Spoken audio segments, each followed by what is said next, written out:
السلام علیکم ورحمۃ اللہ وبرکاتہ۔ محترم ناظرین، کیسے ہیں؟ امید کرتا ہوں آپ لوگ خیریت سے ہوں گے۔ اللہ پاک آپ لوگ کو خوش رکھے، آباد رکھے۔ ناظرین، آپ حضرات کو اچھی طرح معلوم ہے آج وقف ترمیمی ایکٹ سپریم کورٹ میں سماعت ہو رہی ہے۔ سماعت آئیے اسی کے بارے میں گفتگو کرنے جا رہا ہوں۔ مکمل دیکھیں، اور چینل پہ نئے ہیں تو چینل کو سبسکرائب کریں، شیئر کریں، کومنٹ کریں۔ ناظرین، 15 درخواستوں کی سماعت chief justice of India Sanjeev Khanna اور جسٹس پی وی سنجے کمار اور کے وی وشنو ناتھن کی تین ججوں کی بینچ کرے گی۔ ناظرین، سپریم کورٹ میں آج وقف ترمیمی قانون 2025 کے خلاف دائر تقریباً 15 عرضیوں پر سماعت متوقع ہے، جن میں اس قانون کی آئینی حیثیت کو چیلنج کیا گیا ہے۔ ان عرضیوں میں کہا گیا ہے کہ یہ قانون آئین کے آرٹیکل 14، 15، 21، 26، 29، 30 اور 301 سمیت کئی بنیادی حقوق کی خلاف ورزی کرتا ہے اور مسلمانوں کی مذہبی آزادی پر ضرب لگاتا ہے۔ یہ نیا قانون سپریم کورٹ کے اس اصول سے متصادم ہے، وائٹ اے وقف آلویز اے وقف کے نام سے جانا جاتا ہے۔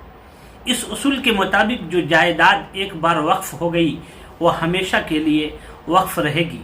یہ اصول عدالت نے 1954 میں رتی لال پنچاند گاندھی بمقابلہ ریاست کے ممبئی کے فیصلے میں بیان کیا تھا۔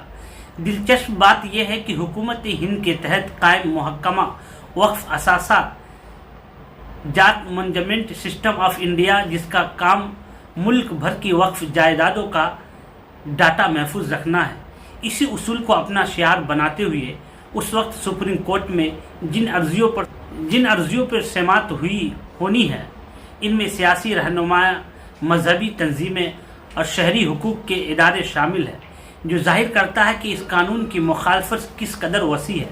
عرضی گزاروں کی پہلی کوشش یہی ہے کہ عدالت اس قانون کے اطلاق کو فوری طور پر معطل کر دے۔ حکومت نے مقدمے کے آغاز میں ہی کویٹ اعتراض کی درخواست دائر کر دی تاکہ عدالت یک طرفہ فیصلہ نہ دے۔ ان کے مطابق ایسا شاد و نادر ہی ہوتا ہے جب حکومت اتنی پیشگی احتیاط برتے۔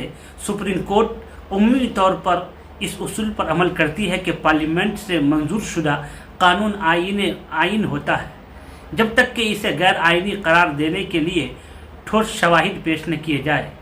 کامیاب بینچ کے لیے عرضی گزار کو یہ ثابت کرنا ہوگا کہ قانون نے واضح طور پر کسی بنیادی حق یا آئینی دفعات کی خلاف ورزی ہے۔ ماضی میں سپریم کورٹ نے کئی قوانین کو آئینی بنیادوں پر چیلنج سنا ہے۔ آئین کا آرٹیکل 13 اس کی اجازت دیتا ہے کہ اگر کوئی قانون بنیادی حقوق کی خلاف ورزی کرتا ہے تو غیر آئینی قرار دیا جا سکتا ہے۔ دو اہم مثالیں یہاں پیش کی جاتی ہیں۔ پہلی، شہریت ترمیمی قانون CAA 2019، جس پر ملک گیر احتجاج ہوا اور اسے سپریم کورٹ میں چیلنج کیا گیا۔ دلچسپ امر یہ ہے کہ حکومت نے اس قانون کی عمل آوری کا نوٹیفیکیشن 5 سال بعد 2024 میں جاری کیا۔ دوسری مثال 2020 میں لائے گئے زرعی قوانین کی ہے، جن میں زبردست احتجاج ہوا۔ سپریم کورٹ نے ان معاملات میں مداخلت کی اور ان پر عارضی پابندی لگا دی۔ وقف ترمیمی قانون 2025 کے خلاف دائر عرضیوں میں کہا گیا ہے، یہ قانون مسلمانوں کے مذہبی اداروں اور وقف جائیدادوں کی انتظامی حقوق کو مجروح کرتا ہے۔ عرضی گزاروں کے مطابق یہ قانون فرقہ وارانہ نوعیت رکھتا ہے اور شریعت کے اصولوں سے متصادم ہے۔ خاص تشویش اس بات پر ہے کہ قانون کے تحت ہر جائیداد کی تفصیل آن لائن اپلوڈ کرنا لازم قرار دیا گیا ہے، جو ان تاریخی وقف جائیدادوں کے لیے نقصان ہو سکتا ہے جن کے دستاویزات موجود نہیں۔ عرضی گزاروں کی فہرست میں کئی ممتاز شخصیت اور ادارے شامل ہیں۔